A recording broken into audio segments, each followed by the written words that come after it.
तो ये चौथे के 7 और 9 नंबर श्लोक हैं। 3 श्लोक जो चर्चा हुए थे लास्ट क्लास में है। 7 नंबर श्लोक जो कि यदा यदा भक्ति भारत अपिता मानव सजाम्य कि भगवान के हर युग में मैं प्रकट होता हूँ। जब जब धर्म की हानि होने लगती है, बढ़ने लगता है, तो मैं अवतरित होता हूँ। और क्या करके भगवान से कोई पूछते हैं तो भगवान साधुना विनाश करता हूँ। क्या करता हूँ? खुश होगी अपने भक्तों की करता हूँ। और रक्षा कैसे होगी? रक्षा करता हूँ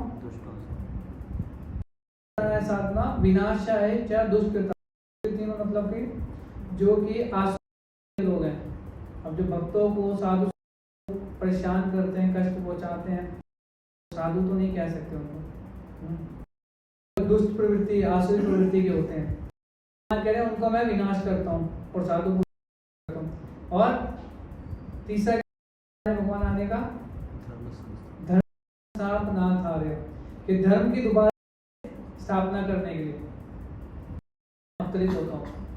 हम भवामी।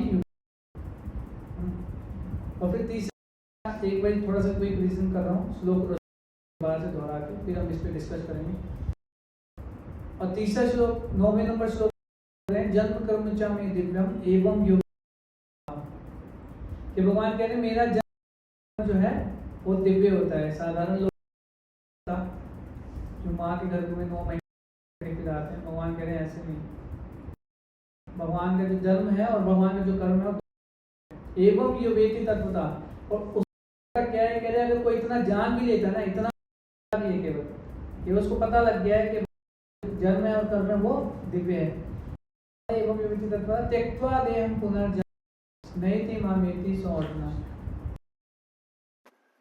जब अंत समय आएगा ना उसमें, तो अंत समय में शरीर छोड़ के संसार से जाएगा, संसार में नहीं आना पड़ेगा, वो मेरे धाम को प्राप्त कर लेगा। सिर्फ जानने मात्र से पता लग गया है कि भगवान कह रहे हैं मेरा जन्म और कर्म।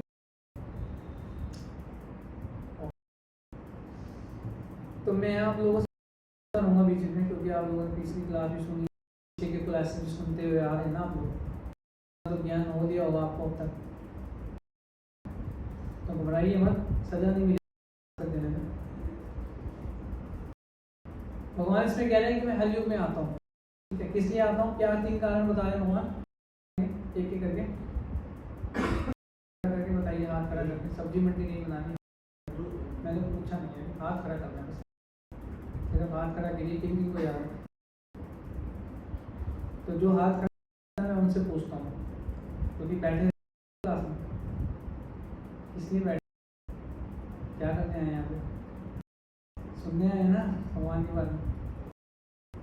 जी एक कारण बताइए।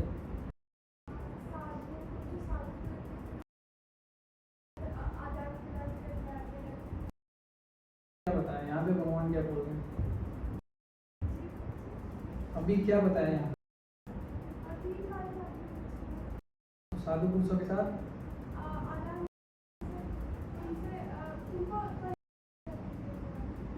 परित्राण का मतलब कैसे? असुरों का भी हो जाता है जब उनको मारते हैं भगवान,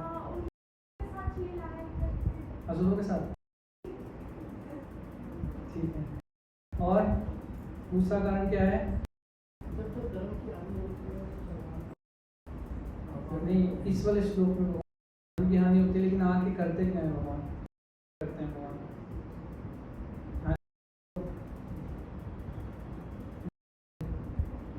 जब जब विनाश का कारण कोई बनता है तब उसको खत्म करने के लिए धरती को भगवान आते हैं। कोई साधु संत को कोई तंग करता है तब भगवान आते हैं। जैसे कोई घोर अपराध हो रहा होता है, कोई रामायण उसको रावण ने घोर अपराध कर, और जैसे कि उसमें को मारने के लिए भगवान आए थे। किस अवतार में, किस रूप में आए थे? अच्छा, तो भगवान 3 कार्य करते हैं, याद रखिए। यहाँ से कुछ लेके जाइए, सुन रहे हैं, टाइम आए हैं तो प्रश्न पूछने का मतलब यही है कि हम अपने साथ लेके जाएं। चौथे अध्याय का 8 नंबर श्लोक है, आप लोग कर सकते हैं इसको, बहुत इंपॉर्टेंट है, पता तो होना आ रहे तो क्यों आ रहे हैं। अब मेरा दूसरा प्रश्न है, भगवान कह रहे हैं करने के लिए मैं आता हूँ, परित्राण साधना विनाश और धर्म संस्थापना आता है, इसके लिए मैं, ठीक है। आप लोगों से अनुरोध है तो अपना मोबाइल फोन को थोड़ी बीमारी के लिए बंद करा दें, है ना, तो डिस्टर्बेंस क्रिएट करेगा बेवजह। भगवान कह रहे हैं कि युग में ये 3 काम करता है। कोई देश का बहुत बड़ा प्रधानमंत्री है, बहुत ऊंचे पदवी पर है मंत्री, तो छोटे छोटे मोहल्ले के काम को निपटाने के लिए उनको खुद आने की आवश्यकता है। खुद जाएंगे प्रधानमंत्री की गली मोहल्ले में, कोई झगड़ा हो गया तो क्या लगता है आप लोगों को, जाएंगे माता जी? आपके मोहल्ले में गांव सरपंच आपस में लड़ मरे हैं तो सुलटाने के लिए उनको प्रधानमंत्री जी को किसी ने कि आगे इसको सुलझा दीजिए, आएंगे प्रधानमंत्री? क्या लगता है नहीं आएंगे ना? तो फिर भगवान को आने की क्या आवश्यकता है छोटी छोटी चीज़ों के लिए? अब हम लोग प्रश्न कर देंगे उल्टा के भगवान तो क्या मैं आता हूँ इसलिए पवित्रता है। चलो पहले दूसरे शुरू करते हैं। यहाँ से आजा दूसरा, भगवान कह रहे हैं मैं करने के लिए आता हूँ, ठीक है। भगवान को खुद आने की क्या जरूरत है? थोड़ा सा भूकंप आ जाता है, अभी देखा वैष्णो देवी में कितना हो रहा था, उत्तराखंड में कितनी बाढ़ आई है, थोड़ी सी बाढ़ आ जाए, बांध टूट जाए, भूकंप आ जाए, सुनामी आ जाए, है ना, एक कोरोना आया था पूरी दुनिया हिला दी, सही बात है कि नहीं? भगवान को आने की क्या आवश्यकता है? फिर क्यों आते हैं? पहला कारण क्रोध, विनाशाय दुष्कृतम, थोड़ा पहला क्या था? परित्राणाय साधु, भक्तों की रक्षा करने के लिए, यानी कि की रक्षा करने के लिए। तो ये भी प्रभु काम है, उगाए हुए अच्छा अवतार लेने गए। तो बता रहे थे कि नरसिंह भगवान हिरण्यकशिपु को वध करने के लिए, तो नरसिंह भगवान प्रहलाद महाराज के लिए आए थे उत्तरी द्वार रक्षा। तो कितनी बार आए भगवान अवतार लेके बचाने के लिए? कितनी बार आए थे? एक बार ही आए, ठीक है। हिरण्यकशिपु ने कितनी बार मारने का प्रयास किया? अलग अलग तरीके से ना, हाथी डसवा दिया, सांपों से डसवा दिया, बाढ़ होलिका जलती हुई आग में लेकर प्रयास किया, अनेकों प्रयास किए, लेकिन हर बार प्रहलाद रक्षा हो रही थी। कैसे? नाम के कारण, भगवान का नाम जब करे थे वो हरे कृष्णा कृष्णा कृष्णा हरे हरे, हरे राम राम राम हरे हरे। भगवान के नाम का जप कर रहे थे और भगवान के नाम की रक्षा हो रही थी। भगवान तो केवल लास्ट में और हिरण्यकशिपु का वध कर दिया, खत्म। यानी कि भगवान के नाम में इतनी शक्ति है कि भगवान को स्वयं आने की रक्षा करने का नाम ही उतना कर सकता है। तो भगवान का दूसरा कारण भी नालंवर्ड होगा, इसलिए, है ना। तीसरा कारण, तो क्या स्थापना करने के लिए तो भगवान को स्वयं आना ही पड़ेगा। कह सकते हैं ना कि धर्म की स्थापना करने के लिए भगवान को आना पड़ेगा, और कौन करेगा फिर? तो उसके लिए भगवान अपने प्रतिनिधि को भगवान भेज देते हैं, रिप्रेजेंटेटिव अपने शुद्ध भक्तों को भेज देते हैं, है ना। जैसे मान लीजिए अब श्रील प्रभुपाद जी, एक श्रील प्रभुपाद जी ने पूरी दुनिया में कृष्ण भक्ति की बाढ़ ला, 70 साल की उम्र में जहाज में 2 महीने की यात्रा करके रास्ते में हार्ट अटैक भी आए, बावजूद भी वो रुके नहीं। वो विदेश जहाँ पर उनको कोई जानता नहीं था, रहने का ठिकाना, खाने पीने का कुछ नहीं इतना पता था, लेकिन वहाँ पर गए और वहाँ पर जाकर कृष्ण भक्ति का प्रचार करना शुरू, है ना। और मात्र कितने साल में?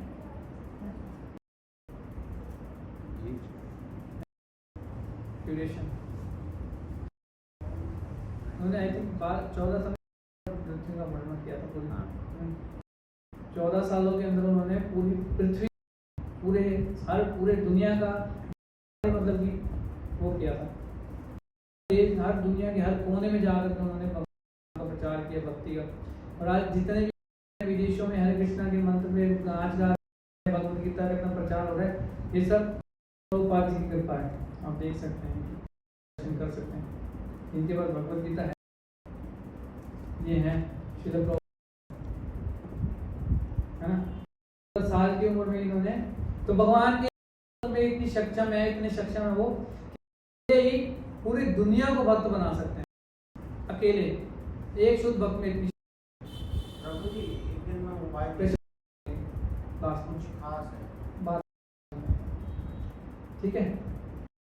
एक शुद्ध भक्त में इतनी शक्ति है कि वो पूरी दुनिया को भक्ति में, कृष्ण भक्ति में भी। तो फिर भगवान को आने की जरूरत है। अब मेरा प्रश्न है आप लोगों से जी। माता जी मैंने आपसे पूछा नहीं पूछा, जो हाथ खड़ा नहीं कर।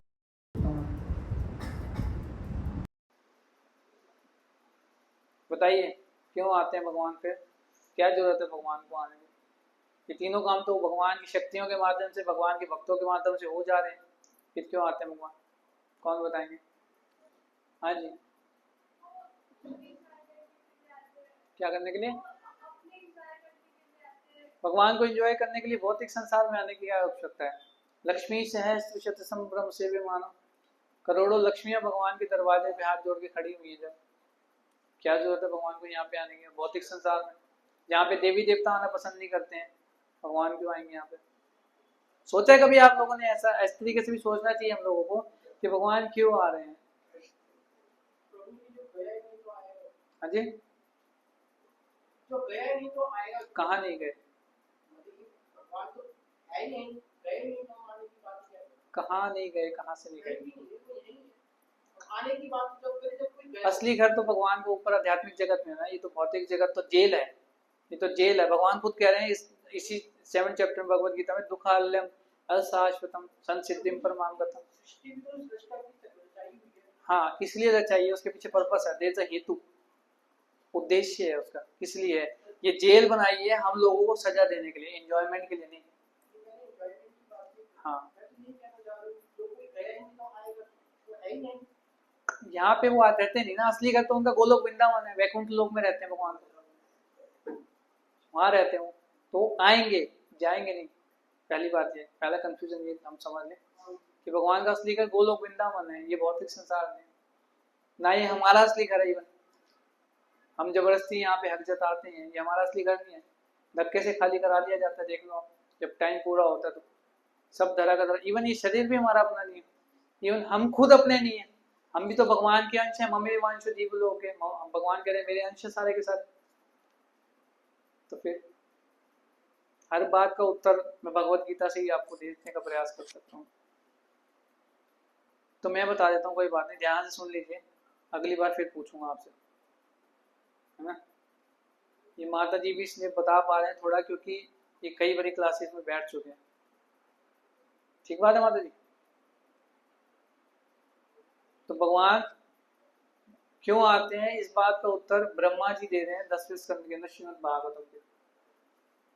अनुग्रहाय भक्तानां मानुषिम तनुमाश्रिता, है ना। अनुग्रह करने के लिए अपने भक्तों के ऊपर, अपने भक्तों के साथ रस का, लीला का आस्वादन करने के लिए, आदान प्रदान करने के लिए भगवान आते हैं। क्या होगा उससे? भगवान तो आनंद ले रहे हैं, भगवान के भक्त भी आनंद ले रहे हैं साथ में उनके, लेकिन वो लीला करते हैं किस लिए? या शुत्वा तत्परो भवे।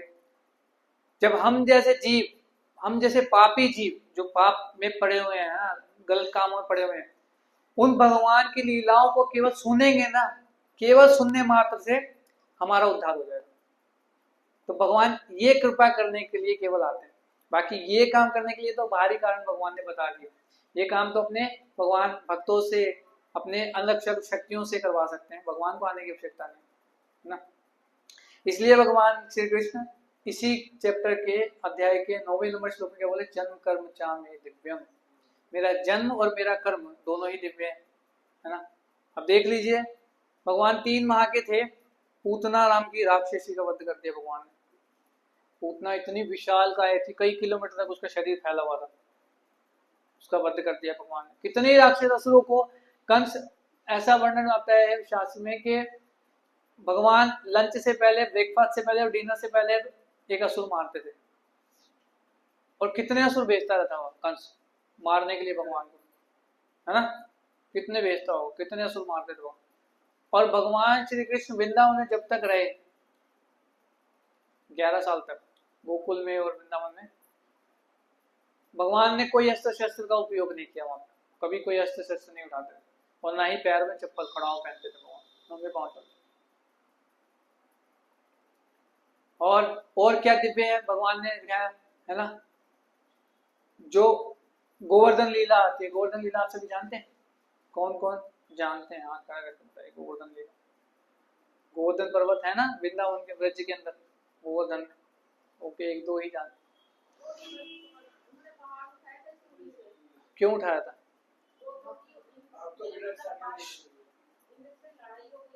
किस बात पे? मैं बड़ा हूँ? कौन बोल रहे हैं? क्यों? एक एक करके, एक एक करके, ऐसा तो नहीं है। और बताइए, किसी को पता है? वो बाद में देखेंगे, वो बाद में चर्चा करेंगे। नहीं, और कोई? और एक रीजन और मैं बताता हूँ कि सारे द्वारपाल एक ही जगह हो गए थे, जिससे भगवान को अति मतलब अच्छा लगा था कि भाई सारे एक हो गए।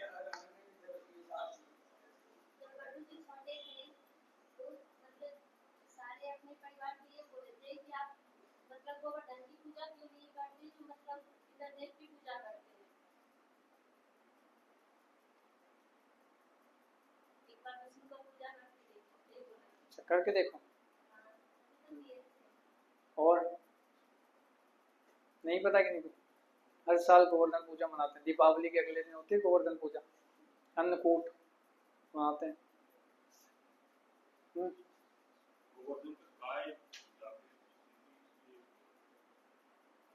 और हाँ जी, आप भी बोल लो।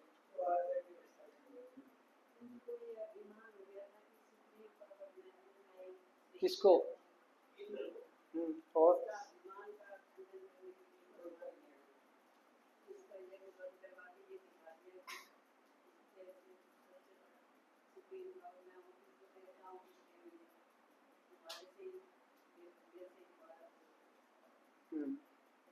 कुछ हद तक ठीक है।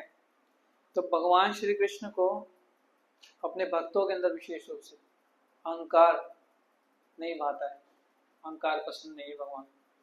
किसी को भी अहंकार हुआ तो भगवान ने उनको वापस नीचे लेकर के आए हैं जमीन पे, कोई भी हो, भगवान के बड़े से बड़े भक्त। इवन सर्वश्रेष्ठ गोपियां भगवान की भक्त मानी जाती हैं, व्रजवधू वर्गेन या कल्पिता, भगवान के साथ में थे। एक बार वो जंगल में, तो उनको भी थोड़ा सा अहंकार हो गया था वृंदावन में, तो भगवान वहां से भी उनको छोड़ के चले गए कि कृष्ण मेरे साथ हैं, उनको केवल थोड़ा सा मन में आया था, तो भगवान उनको भी छोड़ के चले गए थे सभी को। तो ब्रजवासी, मैं सुनाता हूँ आपको लीला, थोड़ी बहुत प्यारी लीला, सुंदर लीला है। ब्रजवासी जैसे हमारे घरों में होता है ना रीति रिवाज, कुछ पुश्तैनी रीतें चलती आती हैं, रिवाज चले हुए आते हैं, हमें पता ही नहीं होता क्यों करते हैं, हमारे परदादा करते थे, दादा करते थे, हम पिताजी करते थे, हम भी करते, होता है ना। कुछ पूजा होती है, कुछ कुछ ऐसे रिवाज होते हैं जो पता ही नहीं होता क्यों कर रहे हैं, लेकिन कर रहे हैं बस। तो ऐसे ही ब्रजवासी जो थे वो हर साल इंद्र की पूजा किया करते थे, यज्ञ करा करते थे इंद्र को प्रसन्न करने के लिए, क्योंकि भगवत गीता में भी भगवान कृष्ण बोल रहे हैं कि अन्नाद भवन्ति भूतानि ना, यज्ञ करने से जो है देवी देवताओं को उनका हिस्सा मिलता है, तो वो खुश होते हैं और वो फिर रिसोर्सेस की धरती के ऊपर प्रकट करवाते हैं, खनिज पदार्थ ऐसे। तो वो हर साल इंद्र को ऑफरिंग, एज ऑफरिंग दिया करते थे, कुछ तो नहीं चलता हुआ आ रहा था पहले का। और दूसरा कारण ये भी था, ये भगवान ने लीला साई रची कि इंद्र को अभिमान हो गया था, है ना, कि मेरे कारण मैं वर्षा का देवता हूँ, देवताओं का राजा हूँ, और मेरे इशारों पे ये सब चीजें चलती हैं। तो उसका अहंकार को ठीक करने के लिए थोड़ा सा भगवान ने ये लीला करी थी। और भगवान कितने वर्ष के हैं उस टाइम अभी? अच्छा, और कोई नहीं, सही लगाओ माता जी, 7 या 8 और अच्छा जी, आप बताइए, सही लगाओ।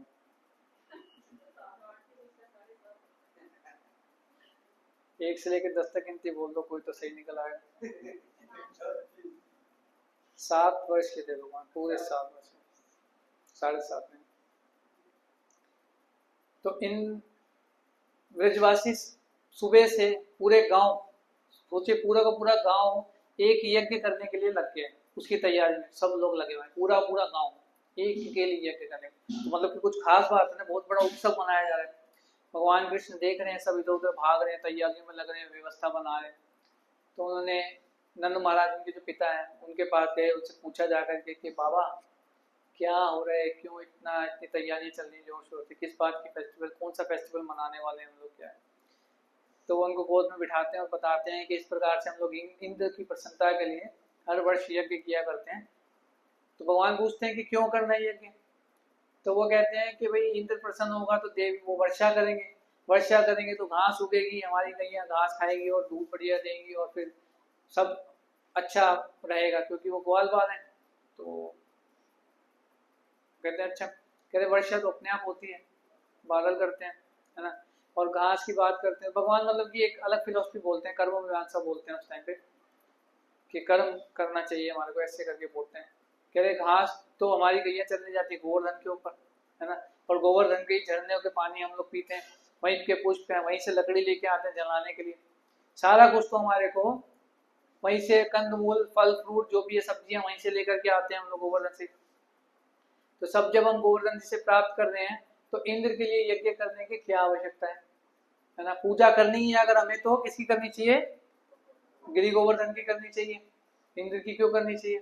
तो भगवान बहुत पटु हैं, भगवान मतलब कि बहुत मधुर वाणी बोल के किसी को भी फंसा लेते हैं, मोहित कर लेते हैं, और सही बात भी बोलते हैं, क्योंकि जो भगवान ने बोला है वही शास्त्र वाक्य है। तो इस प्रकार से जब होता है तो कन्वेंस हो जाते हैं नंद महाराज, और नंद महाराज क्या है? राजा है, ब्रज के राजा है ना। तो वो जो बोलते हैं सभी लोगों को कि ठीक है अब हम गोवर्धन जी की पूजा करेंगे, हम इंद्र की पूजा नहीं करेंगे। तो कहते हैं कि ठीक है, नया सारा सब पकवान वकवान नया सब कुछ तैयार करो, नया बनवाओ, उसके बाद जो है पूजा करें। भगवान कृष्ण कहते हैं नया बनाने की क्या आवश्यकता है, जो इंद्र के लिए वही सामग्री लेकर के चलो और गोवर्धन करेंगे और वो करेंगे, मतलब पूजा करेंगे, ठीक है। जाते हैं पूजा करते हैं गोवर्धन जी की, और गोवर्धन भगवान कृष्ण ही स्वयं है, वो तो कोई भेद नहीं है, कुछ नहीं है उसमें। तो इस प्रकार से प्रसन्न दर्शन देते हैं भगवान कृष्ण वो गोवर्धन जी, और बोलते हैं, बात करते सभी ब्रजवासी से, आप लोगों की पूजा से बहुत प्रसन्न हूँ, है ना, और जो मेरी परिक्रमा करेगा उसको मैं मन चाह इच्छा वरदान जो है, जो भी उसकी इच्छा उसको मैं पूरा करूँ, है ना। तो आप क्या करो, मेरी एक एक परिक्रमा लगाओ तब से, जो कि भगवान कृष्ण ने उनको आदेश दिया लगाओ, तो फिर वो परिक्रमा लगाते हैं ऐसे करके। अब क्या होता है कि ये पहुंचता है इंद्र के पास में, क्योंकि उनके जो अनुचर होते हैं, जो सेवक होते हैं, वो जाके बताते हैं कि ब्रजवासियों ने आपकी पूजा कर दी, इस साल उन्होंने यज्ञ नहीं किया और आपको नहीं मिला है आपकी यज्ञ का। तो जब इस प्रकार से बताते हैं तो खुश हो जाते हैं, चलो है ना, खुश हो जाते हैं, बोलिए ना, आ जाएगा, सो रहे हैं आप लोग। तो वो क्रोधित गुस्से में आ जाता है। इंद्र कहता है ब्रजवासियों की इतनी हिम्मत, इन ग्वाल वालों की इतनी हिम्मत हो गई है कि इन्होंने मेरा यज्ञ बंद कर दिया, मैं इनको सबक सिखाऊंगा। तो इंद्र क्या करते हैं, किसके देवता हैं इंद्र? बारिश के, वर्षा के देवता हैं, तो वो संवर्तक बादल बुलाते हैं। संवर्तक बादल वो होते हैं जो प्रलय के समय में बुला के इस्तेमाल करते हैं, और उनकी एक एक बूंद जो होती है वो मिसाइल की जितनी बड़ी बड़ी एक एक बूंद होती है। सोचो कि मतलब कि एक एक बूंद में एक गांव को डुबाने की शक्ति है, इतनी भारी भरकम बड़ी बूंदे होती हैं। तो उनको बुलाते हैं, आदेश देते हैं कि जाओ जा करके क्या करो, पूरे ब्रज को डुबा दो, सारी ग्वाल वालों को और गाइया को इनकी, क्योंकि इनकी गाय इनके धन है, गाय से इनकी रोजी रोटी चलती है ना, तो सारी गायों को मार दो, सारे ब्रजवासियों को डुबो दो। अब ब्रजवासी यानी कि भगवान के प्रिय भक्त, और गैया वो भी भगवान के प्रिय हैं, कि दोनों के दोनों ही जो है ये भगवान को प्रिय है ना। अब भगवान के प्रणाम मंत्र में क्या आता है, गो ब्राह्मण हिताय चा, भगवान दोनों का हित चाहने वाले हैं। ठीक बात है। तो जब इस प्रकार से वो देखते हैं तो इतना आंधी तूफान आया, तो इतनी बिजली गिराने लगते हैं, वो ऐसा होता है, बहुत वर्षा करते हैं भारी भरकम। तो भगवान कृष्ण क्या करते हैं, सभी ग्वाल वालों को कहते हैं चलो मेरे साथ में वहां पे। तो मैं क्या करता हूँ, गोवर्धन उठा लूंगा और तुम लोग उसके नीचे शरण ग्रहण करना, क्योंकि गोवर्धन जी की हमने पूजा करी है तो वही हमारी रक्षा करेंगे। अब हम उन्हीं की शरण में जाते हैं, तो गोवर्धन जी से वो प्रार्थना करते हैं जा करके कि हमें आप रक्षा कीजिए, हमारी शरण में। तो भगवान कृष्ण जो कहते हैं ना, ग्वाल वाल जितने भी थे वहां के ब्रजवासी थे, वो सब आंख बंद करके भगवान कृष्ण में भरोसा करते थे।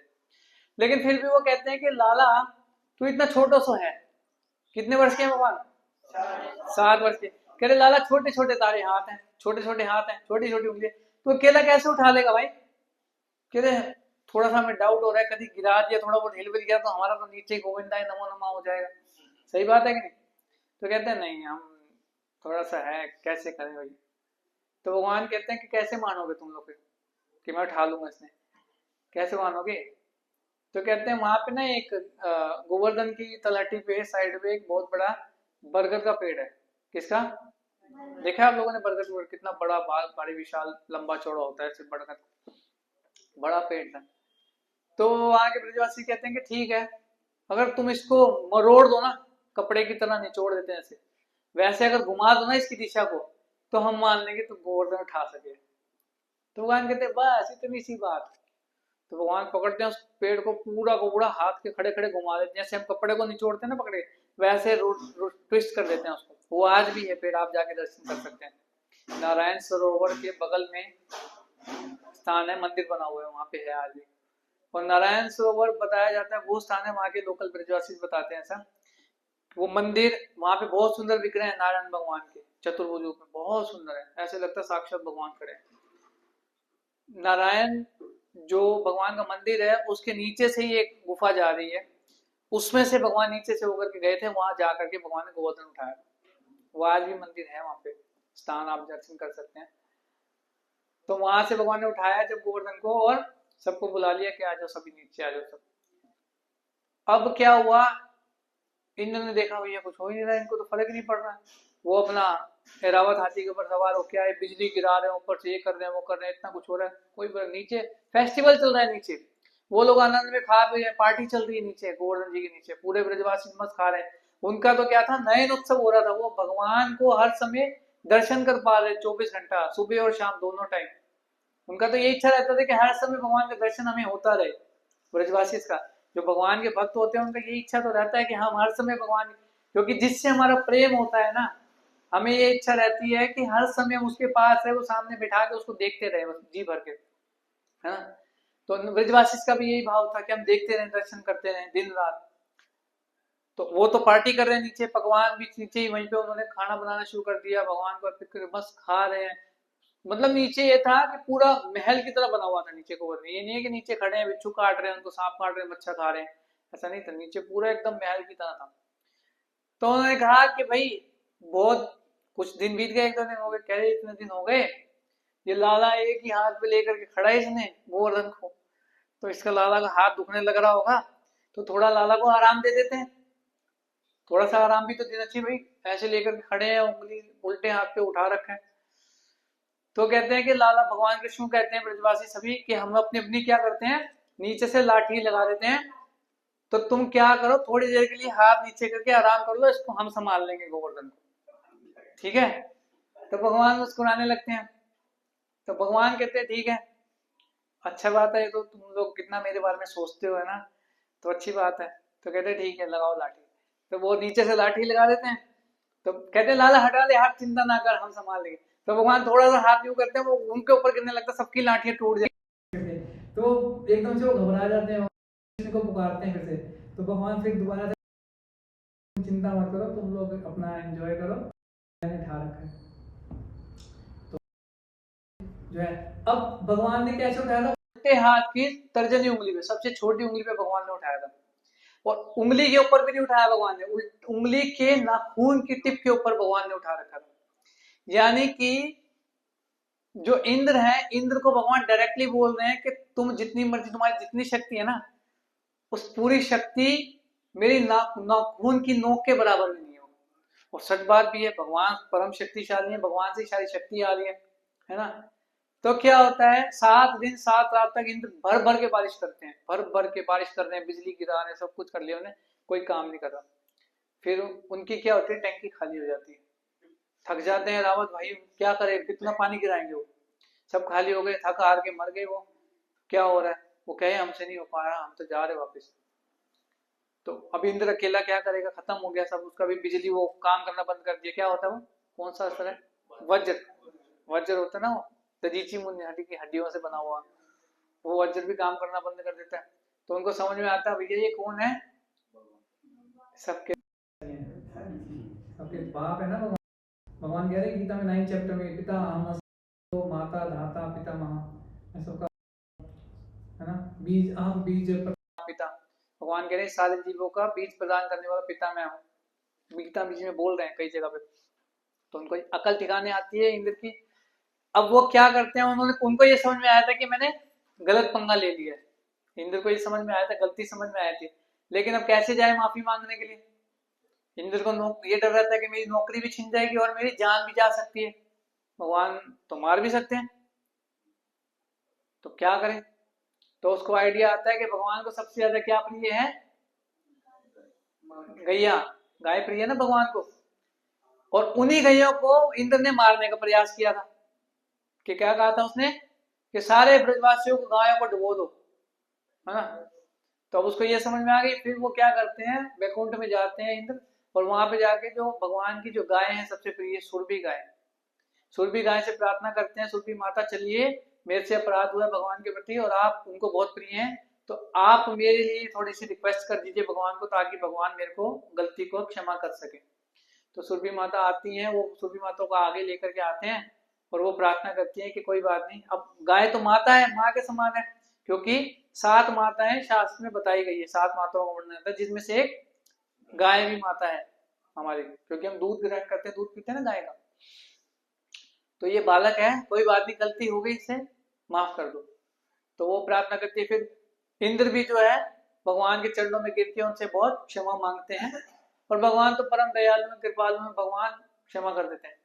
फिर जब इस प्रकार से भगवान माफ कर देते हैं, तो इंद्र कहते हैं कि मैं आपका क्या करना चाहता हूँ, जलाभिषेक करना चाहता हूँ। तो सुरभि माता के, गाय माता के दूध से, और इंद्र जो है विशेष प्रकार का जल लेकर के आते हैं स्वर्ग से और ऊपर से लोकों से, उस जल से भगवान का वो अभिषेक करते हैं। वहीं पर बैठे भगवान वहां पर क्या करते हैं, एक साइड पे बैठे होते हैं आराम से, गोवर्धन जी के साइड पे नीचे आके एक मतलब कि पत्थर के ऊपर बैठे होते हैं, वहीं पर वो भगवान का सुरभि गाय के दूध से अभिषेक करते हैं और जल से अभिषेक करते हैं। तो वो जब अभिषेक होकर के चरण कमल से चरणामृत जब बन जाता है, वो एक साइड में एक कुंड टाइप का होता है, उसमें एकत्रित हो जाता है। तो और क्या होता है दूसरा, उसी समय इंद्र जो है भगवान को एक नाम देते हैं गोविंद। क्या नाम देते हैं, गोविंद का क्या मतलब होता है, और क्या होता है मतलब गोविंद का, हाँ जी, ग्वालों का प्रिय, ओके। और इसका मतलब नहीं, गोविंद का बताइए, सर्व कारण में बाद में आएंगे। सुना है ना नाम पहले सभी ने, पहली बार तो नहीं सुन रहे, गोविंद, हाँ जी, गोविंद इंद्रियों के स्वामी भी है, ठीक है, एक तो ये होता है। दूसरा गो मतलब क्या होता है, गो मतलब इंद्रियां भी होता है, गो मतलब गौशाला होती है ना, सुना है गौशाला, नया वर्ड तो नहीं गई, गौशाला सुना है। तो गो का मतलब क्या होता है, गौशाला में क्या होता है, बकरियां, गाय होती है। और गोविंद, इनका मतलब क्या होगा, सोचो सोचो, इसमें गाय रहती है, तो गौशाला का मतलब क्या है,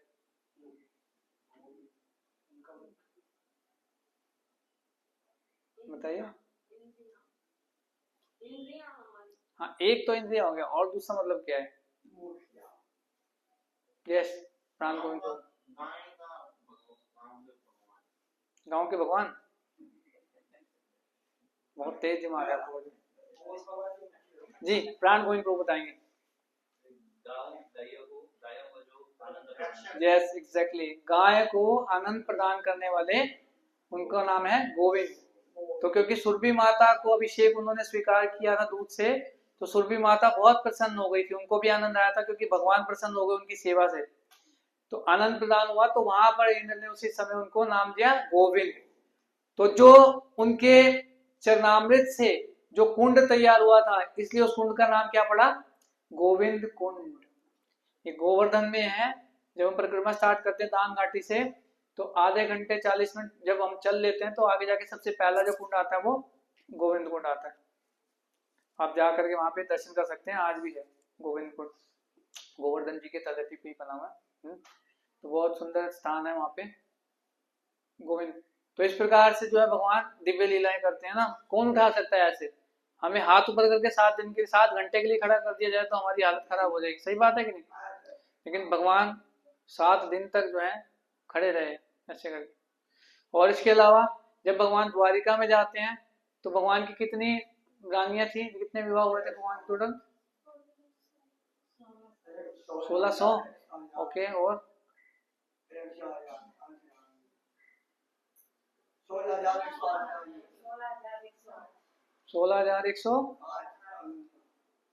16,108 भगवान की रानियां थी, 16,108 ही भगवान ने उन सबके लिए महल बनवा रखे थे, और 16,108 रूपों में ही भगवान ने अपने आप को विस्तारित कर रखा था। ऐसा नहीं है कि एक दिन इस रानी को देंगे, दूसरा दिन उस रानी को देंगे, ऐसे तो पहली रानी का दोबारा जब नंबर कब आएगा, 16,108 दिन के बाद में आएगा, तब तक सूखी की सूखी रह जाएंगी, क्या फायदा, ऐसा नहीं है। भगवान हर समय हर रानी के साथ में उपस्थित थे। इसका प्रमाण क्या है, एक बार नारद मुनि जी के मन में इच्छा होती है कि वो जा करके देख कर के आए भगवान कैसे मैनेज कर रहे हैं, यहाँ तो एक संभालनी मुश्किल हो जाती है, 16,108 कैसे मैनेज कर रहे हैं भगवान, है ना। तो वो जाते हैं और देखने के लिए द्वारिका में, तो पहले महल में प्रवेश करते हैं, तो भगवान वहां पर किसी क्रिया में लगे होते हैं, कोई काम कर रहे होते हैं, ऐसे यज्ञ कर रहे हैं मान लीजिए, अपनी मॉर्निंग की साधना कर रहे होते हैं। दूसरे महल में जाते हैं, वहां पर भी भगवान उपस्थित है, वहां पर अपनी वाइफ के साथ बैठ करके कुछ हंसी मजाक कर रहे हैं, बातें कर रहे हैं ना। तीसरे महल में जाते हैं, वहां पर भगवान अपने बच्चों की शादी करवा रहे होते हैं। चौथे महल में जाते हैं तो वहां पर भगवान आराम कर रहे होते हैं। पांचवें में जाते हैं भगवान वहां पे भोग स्वीकार कर रहे होते हैं। तो इस प्रकार से जो है भगवान हर समय हर रानी के साथ में उपस्थित रहते हैं और हर एक के साथ में अलग अलग एक्टिविटीज कर रहे होते हैं, है ना। तो ये भगवान की क्या है, भगवत्ता का प्रमाण है। भगवान परम शक्तिशाली हैं और हर एक की शक्ति, हर एक का बल भगवान कह रहे हैं मुझी से आ रहा है। भगवत गीता में भगवान शॉर्ट में बता रहे हैं 10वें अध्याय में, अगर आप देखेंगे तो ये भगवान कह रहे हैं कि जन्म कर्म अच्छा में जन्म। और विशेष बात क्या है, कह रहे अगर कोई जान लेता ना बस इतना कि मेरा जन्म और मेरा कर्म दिव्य है, कोई केवल जान लेता है, भगवान कह रहे हैं उसको दोबारा इस संसार में नहीं आना पड़ता, उसको मेरा धाम प्राप्त हो जाता है और मेरे धाम में मेरे साथ में वो रह करके सेवा में लगता है। तो कितनी बड़ी बात है। कोई भी देवी देवता इस बात की गारंटी नहीं दे सकते क्योंकि उनके बस में नहीं है ना, किसी देवी देवता के बस में नहीं है। क्योंकि प्रभु जी ने जो शोक लौट किया था वो बोल रहे हैं ब्रह्मा जी ब्रह्म संहिता में, ईश्वर परमा कृष्ण सच्चिदानंद विग्रह अनादिरादिर गोविंद सर्व कारण कारणम। परम ईश्वर कौन है, वैसे छोटे मोटे तो बहुत सारे घूम रहे हैं ईश्वर। ईश्वर मतलब कि कंट्रोलर, जो कंट्रोल करते हैं, नियंत्रक, नियंता है ना, नियंत्रक, कंट्रोल। हम भी छोटी मोटी चीजें कंट्रोल करते हैं, मोबाइल फोन हो गया, गाड़ी हो गई, करते हैं छोटे मोटे, तो कंट्रोलर हम भी हैं क्योंकि भगवान की यहाँ इच्छा है हम लोग। लेकिन परम ईश्वर कौन है, ब्रह्मा जी बोल रहे हैं दैट इज कृष्णा, ईश्वरा परमा कृष्णा। वो टॉप मोस्ट हैं, वो हर एक चीज को नियंत्रित करते हैं। सही बात है कि नहीं? तो ये है। और फिर भगवान जो है भगवत गीता के 10वें अध्याय के 8 नंबर श्लोक में बोल रहे हैं, अहम सर्वस्य प्रभो मत्ता सर्वम प्रवर्तते, कि मैं हर एक चीज का स्वामी हूँ, मालिक हूँ। हम सर्वस्य प्रभो मत्ता सर्वम प्रवर्तते इति मत्वा भजन्ते माम, जो इतना जान लेता है और मेरे भजन मेरी सेवा में लगता है, वो क्या है? बुधा भाव समान्वित, सबसे बुद्धिमान व्यक्ति है। वो सबसे बुद्धिमान व्यक्ति है। तो हमें जो है परम पुरुषोत्तम भगवान कृष्ण की सेवा में लगना चाहिए। और उनकी सेवा में लगने का सबसे सरल तरीका क्या बताया है? सेवन मुखे ही जीवादो स्वयं एव स्फुरत अतः, मतलब अतः श्री कृष्ण नाम आदि ना भवेत ग्राह्यम इंद्रिया, है ना? तो सबसे बढ़िया सेवा हम कैसे कर सकते हैं? अपने मुख से, मुख का, जीभ का इस्तेमाल करके। और जीभ से दो कार्य, मुंह से हम दो कार्य करते हैं, एक तो बोलते हैं, दूसरा सारे तो प्रसाद नहीं खाते, बाकी सारे पाप खाते हैं। ये मैं नहीं कह रहा हूँ, देखिए मत, भगवान कृष्ण भगवत गीता के 3 अध्याय में बोल रहे हैं, 13 नंबर श्लोक और 21 नंबर श्लोक में, ठीक है ना? जो प्रसाद नहीं खाता वो एक ही चीज खाओगे, या तो प्रसाद खाओगे या पाप खाओगे। प्रसाद नहीं है तो वो यज्ञ शिष्टा सिना संतो मुच्यन्ते सर्वकिल विषय भुंज देते अघम पापा ये पश्चातात्म कारणा। भगवान कह रहे हैं जो मेरे भक्त हैं वो सभी प्रकार के पापों से मुक्त हो जाते हैं। क्यों? क्योंकि वो मेरे को भोग अर्पित लगा करके प्रसाद खाते हैं केवल, और बाकी लोग जो भी पका रहे हैं और जो खा रहे हैं वो केवल पाप खा रहे हैं। और पाप खाने से क्या होगा? उनके जीवन में दुख आएगा, पाप से दुख आएगा ना। सही बात है कि नहीं? हम कहते हैं हम तो किसी का बुरा नहीं करते, फिर हमारे जीवन में दुख क्यों आ रहा है? तो ये भी एक कारण है, क्योंकि हम क्या कर रहे हैं? हम चोरी कर रहे हैं। इस संसार में हर एक वस्तु किसकी है? हमारी। अरे हमारी, ये तो यहाँ पे बोल रहे हैं ना, हमारी नहीं है, भगवान की है। बाहर जाके तो हर चीज हम ये सोचते हैं कि हर व्यक्ति मेरी सेवा के लिए है, और हर एक वस्तु मेरे उपभोग के लिए, मेरे इस्तेमाल के लिए, मेरे को आनंद देने के लिए, ये सोचते हैं, सोचते बाहर घर में। हाँ, तो यहाँ पे आके झूठ क्यों बोल रहे हो आप लोग कि भगवान की है? यानी कि हम जानते सब कुछ है, लेकिन जान के भी हम क्या करते हैं? विष खाते हैं जानबूझ के, जहर खा रहे हैं ना जानबूझ के। हर वस्तु किसकी है यहाँ पे इस संसार में? हमें केवल किस लिए भेजा है? किस लिए आए हैं? किस लिए आए हैं हम यहाँ पे? मौज मस्ती मारने के लिए? किसकी? अपनी, और दूसरों सेवा करवाने के लिए आए हैं। ऐसे ही तो है। क्या करते हैं भगवान की सेवा? कितनी सेवा करते हैं? टाइम नहीं है। जिसके घर में है वो करते हैं, जिसके घर में नहीं है वो भी करते हैं। तो सबसे सरल तरीका क्या है? जान लीजिए मूल मंत्र। स्वयं एव स्फुरतः, मुंह से दो कार्य करते हैं, एक तो बोलते हैं और दूसरा खाते हैं। तो जो व्यक्ति केवल प्रसाद खा रहा है वो भी भगवान की सेवा है, उससे भी भगवान प्रसन्न होते हैं। और पहला, भगवान के नामों का जप करके, हरे कृष्णा कृष्णा कृष्णा हरे हरे, हरे राम राम राम हरे हरे। सबसे प्रिय सेवा है भगवान की। जब कोई भगवान के नामों का कीर्तन और जप करता है ना, इस प्रकार बैठ करके, अकेले में कर रहा है तो भी अच्छा है, और सबसे अच्छा है भक्तों के संग में मिल करके जब वो कर रहा है, भगवान सबसे ज्यादा प्रसन्न होते हैं उससे, बहुत प्रसन्न होते हैं। और उससे भी ज्यादा प्रसन्न होते हैं जब वही भक्त खुद सीखता है और दूसरों को भी जा करके, भगवान कह रहे हैं मेरे बारे में अगर बताता है ना, भगवत गीता का ज्ञान बताता है या नाम जप के बारे में बताता है, भगवान कह रहे हैं उससे ज्यादा प्रिय ना मेरे को कोई हुआ है और ना कभी कोई, कह रहे भगवान कोई प्रिय नहीं है। आप पढ़ सकते हैं 18वें अध्याय का 78 नंबर वर्ष है, 78 नंबर वर्ष श्लोक है, उसमें भगवान बोले या इदम परमं गुह्यम मत बद्धेषु विधास्यति, भगवान बोल रहे हैं उसमें।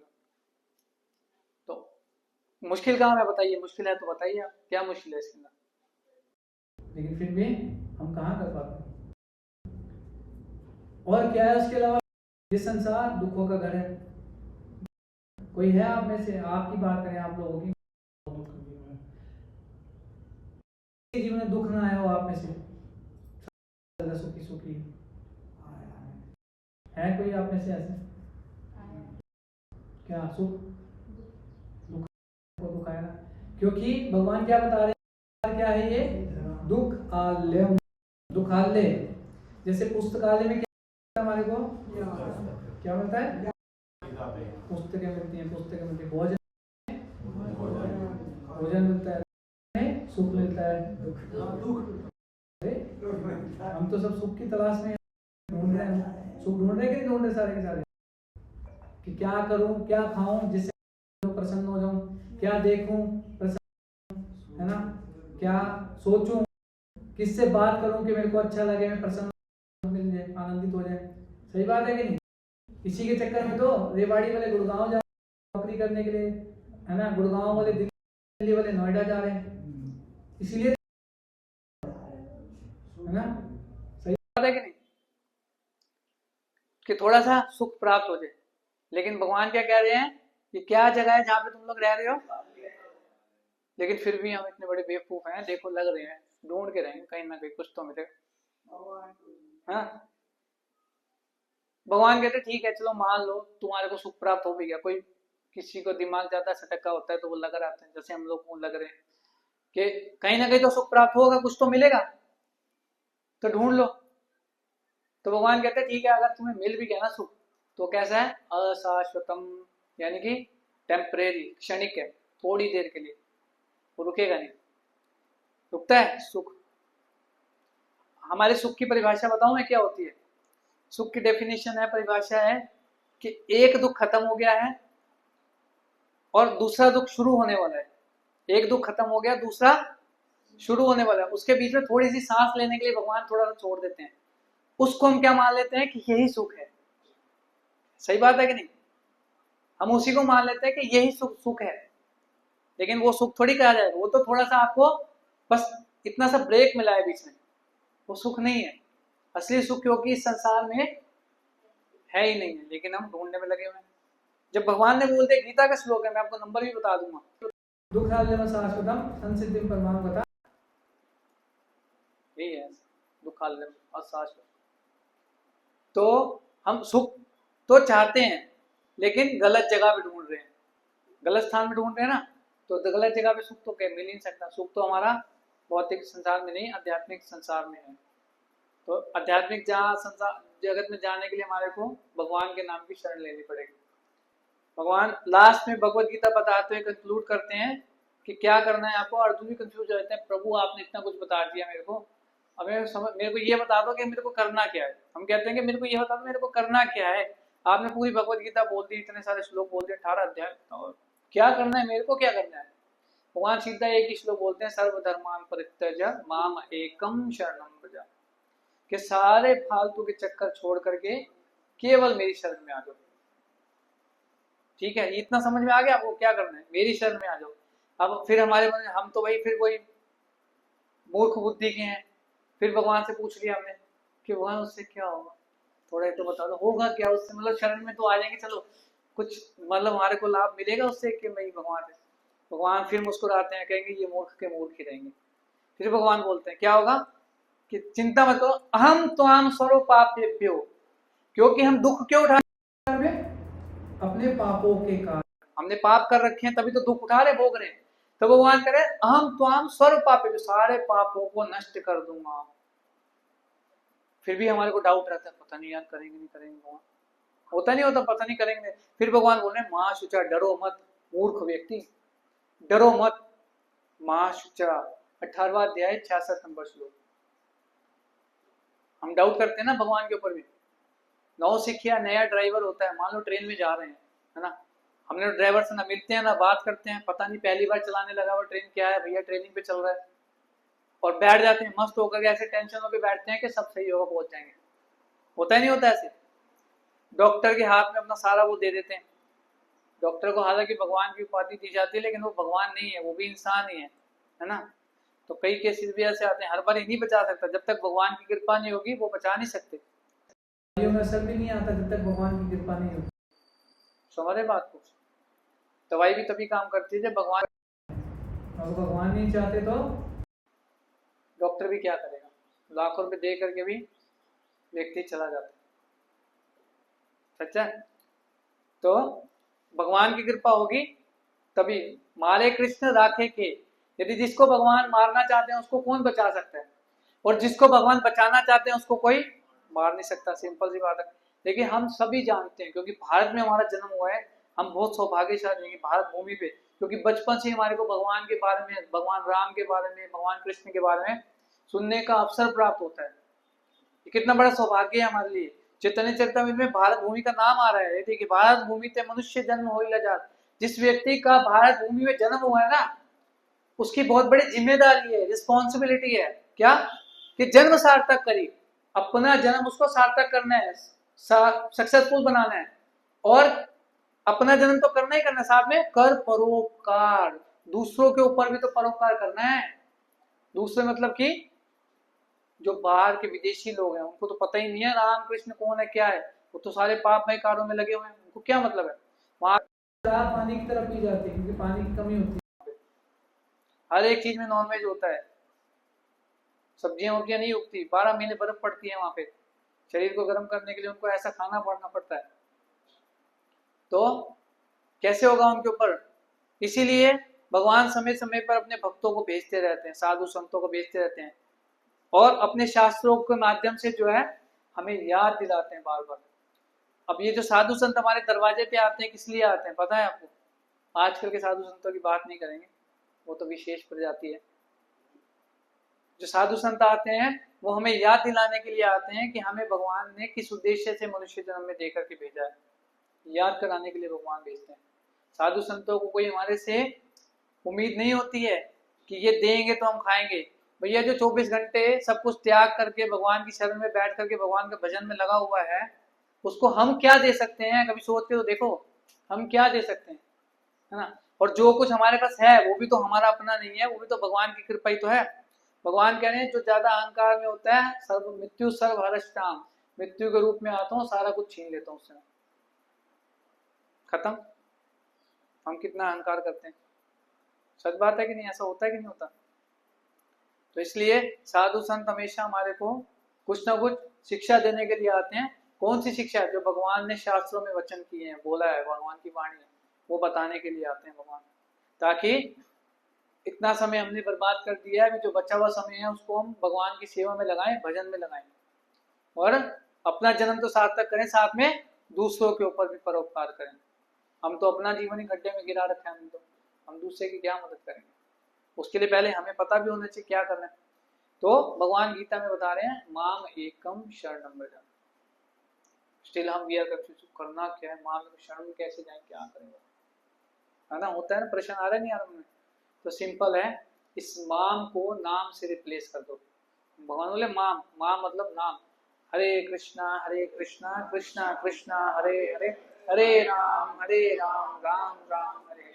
तो भगवान का जब इस प्रकार से नाम लेंगे तो भगवान की यानी कि हम लोग शरण में चले गए।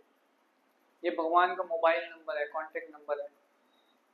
जब भी हमारे को जरूरत है, अगर बैठ के मंत्र हम जप कर रहे हैं तो यानी कि भगवान के साथ में सीधा हमारा संपर्क जुड़ जाता है, सीधा कनेक्शन जुड़ता है हमारा भगवान के साथ, है ना।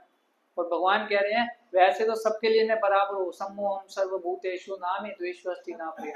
मैं किसी से ना तो दुश्मनी करता हूँ ना कोई मेरा प्रिय है। लेकिन भगवान कह रहे हैं ये भजन्ति तुमाम भक्त्या, जो मेरा भक्त है, मेरा भजन कर रहा है ना बैठ करके, मयि ते तेषु चाप्यहम्। विशेष सी बात है। अब मान लो एक छोटा दो संतानें हैं, एक माता पिता की दो संतानें हैं, है ना।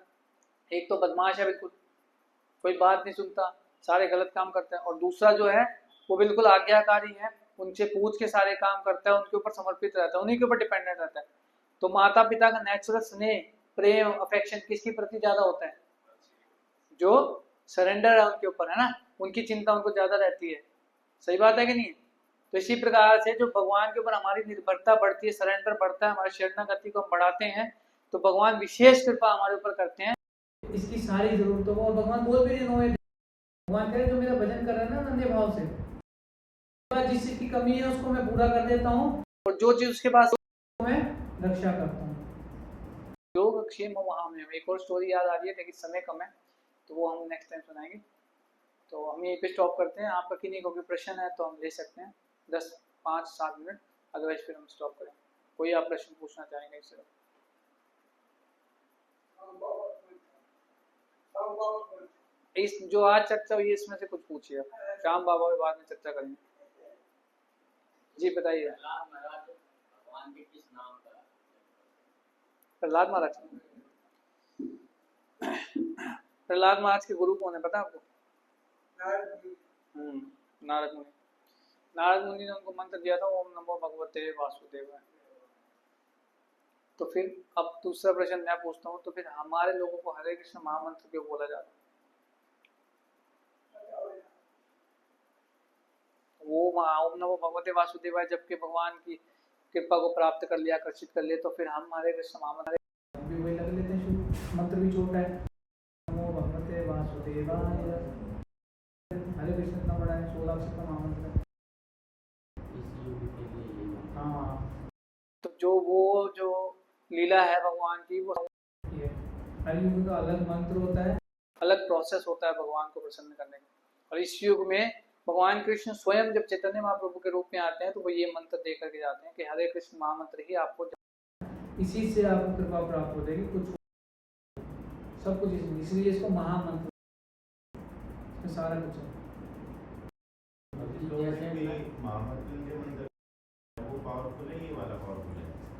महामृत्युंजय मंत्र किनका है?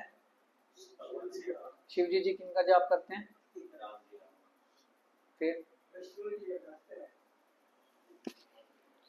शिव जी अपने इष्ट का जाप करें तो फिर वो सुपीरियर हुए ना।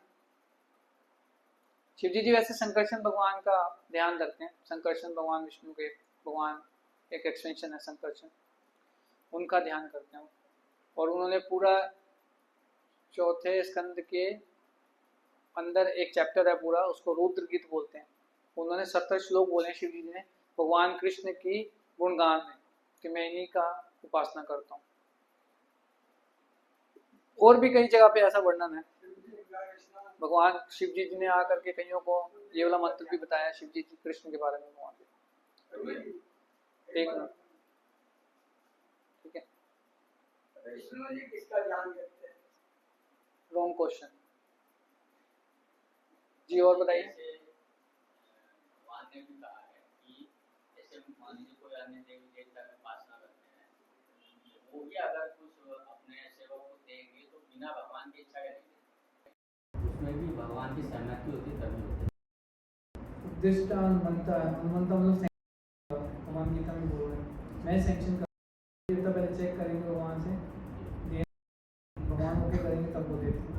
और देते हैं वो टेम्परेरी होता है, वो थोड़े समय के लिए होता है, लेकिन भगवान कृष्ण देते हैं वो हर जन्म में उसके साथ हो। जैसे किसी ने भक्ति करी, थोड़ी सी नाम जप किया, या मान लीजिए चलो किसी के वाले देवताओं की बात करते हैं, देवताओं से कुछ बात, कितने सारे बड़े बड़े असुर हुए, शिव हुआ, उसने क्या वरदान मांगा? सिंपल में रावण ने शिव जी से वरदान प्राप्त किया था, चाह रहा, लेकिन वो भी मारा गया भगवान के द्वारा। सारे तो इतने बड़े बड़े वरदान प्राप्त खत्म हो जाते हैं उसके बाद। लेकिन भक्ति कर लेना, मान लीजिए 10% भक्ति, तो इस जन्म में हमारा शरीर छूट गया, जब होगा पहली चीज 2 बातें गारंटी है, मनुष्य का जन्म मिलेगा, दूसरा मिलेगा। भगवान ऐसी व्यवस्था बनाते हैं। ये वो 11% से स्टार्ट होगी, 10% जब 100% हो जाएगी तो हम भगवान के पास जाएंगे, आनी पड़ेगा। ये फर्क होता है वरदान में और भगवान कृष्ण के वरदान में। भगवान दूसरे अध्याय के 40 नंबर श्लोक में बोलते हैं, यहाँ विक्रमनाश्वस्ति प्रत्यवायो नमित स्वल्पम प्रियस्य धर्मस्य त्रायते महतो। भय से रक्षा हो जाती है। सबसे बड़ा भय किस बात होता है? मृत्यु का। भगवान कह रहे उससे रक्षा हो। और बताइए, भारत में जन्मे या विदेश में? भारत में कलकत्ता, भारत में विदेश गए थे। 10 साल की उम्र, 10 साल तक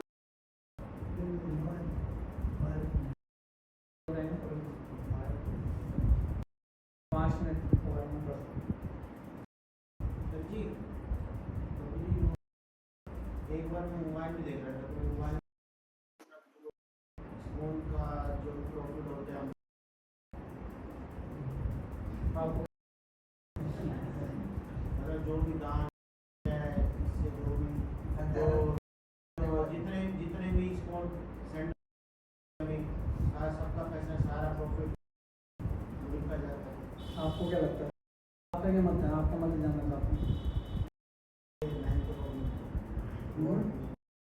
मोबाइल में न्यूज़ देखी थी। फिर भी आपको क्या लगता है ये अमेरिका का क्या अमेरिका का है?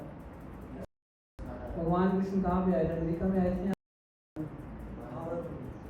कौन है पता है आपको? इंग्लिश में इंटरनेशनल सोसाइटी फॉर क्रिश्चियन और हिंदी में बोलेंगे तो अंतरराष्ट्रीय भावना अमृत संघ। पहली बात। दूसरा उत्तर कहाँ पे आए थे आप? कहाँ थे? हैं? तबीयत खराब थी। कभी पिछले साल अटेंड करी यहाँ पे रथ यात्रा अटेंड करी? रथ यात्रा पे व्यवस्था आपने यहाँ पे कितना खर्चा हो गया होगा आपके साथ? कितना कर दिया आइडिया? 5 लाख हो गया। और